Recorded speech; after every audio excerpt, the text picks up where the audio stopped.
আসসালামু আলাইকুম ওয়া রাহমাতুল্লাহি ওয়া বারাকাতুহু নাহমাদুহু ওয়া নুসাল্লি আলা রাসূলিহিল কারীম আম্মা বা'দ আউযু বিল্লাহি মিনাশ শাইতানির রাজীম বিসমিল্লাহির রহমানির রহিম ওয়া ইযা ক্বিলা লাহুম লা তুফসিদু ফিল আরদ ক্বালু ইন্নামা নাহনু মুসলিহুন। আলহামদুলিল্লাহ, সমস্ত প্রশংসা আল্লাহ সুবহানাহু ওয়া তাআলার জন্যে এবং লাখো কোটি দরুদ বর্ষিত হোক আমাদের নেতা, আমাদের আদর্শ মুহাম্মদুর রাসূলুল্লাহ সাল্লাল্লাহু আলাইহি ওয়াসাল্লামের উপর। সম্মানিত উপস্থিতি ও সুধীবৃন্দ, আজকের সংক্ষিপ্ত সময়ের মধ্যে যে বিষয়টি নিয়ে আলোচনা করব সেটি হচ্ছে ইসলামের মধ্যে জঙ্গিবাদ। জঙ্গি শব্দটি আমাদের সকলের কাছেই অতি পরিচিত।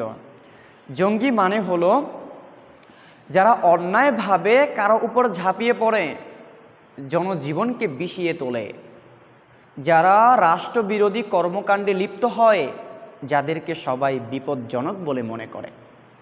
জঙ্গিদের সাথে ইসলাম ও মুসলমানদের কোনো সম্পর্ক নেই, কারণ ইসলাম জবরদস্তিমূলক প্রতিষ্ঠা করার বিষয় নয়।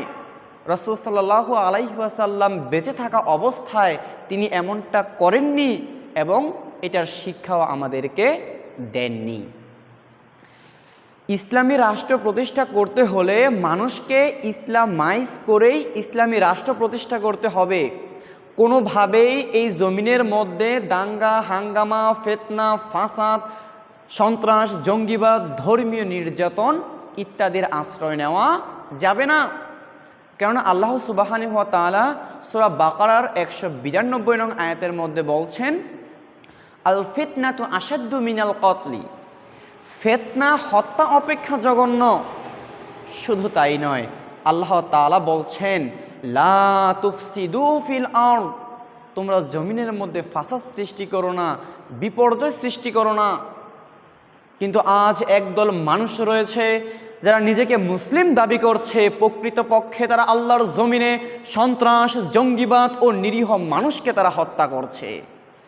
আজ আপনি যদি দেশের আনাচে কানাচে লক্ষ্য করেন, মানুষ একে অপরকে অন্যায়ভাবে হত্যা করছে, অথচ আল্লাহ সুবহানাহু ওয়া তাআলা কোরআনুল কারীমের মধ্যে সূরা মায়েদার 32 নং আয়াতের মধ্যে বলছেন, মান ক্বাতালা নাফসান বিগাইরি নাফসিন আও ফাসাদিন ফিল আরদি ফাকান্নামা ক্বাতালান নাসা জামিআ।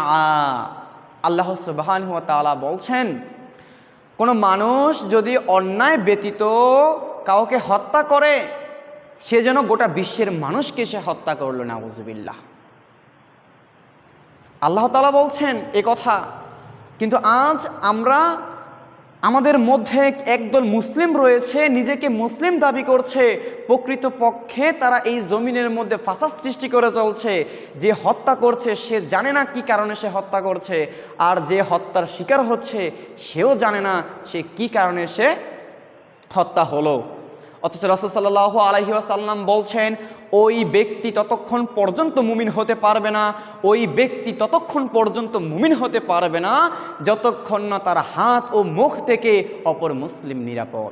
সম্মানিত উপস্থিতি, তাই আপনাদেরকে বলতে চাই, ইসলাম মানেই হলো শান্তি। ইসলামের মধ্যে এই জঙ্গি, ফিতনা, ফাসাদের কোনো স্থান নেই। তাই আসুন এগুলো থেকে আমরা বিরত থাকি, আমাদের জীবনের সর্বক্ষেত্রে আমরা ইসলামের বিধিবিধান মেনে চলি। আল্লাহ সুবহানাহু ওয়া তাআলা আমাদের জন্য তা সহজ করে দিক। আসসালামু আলাইকুম।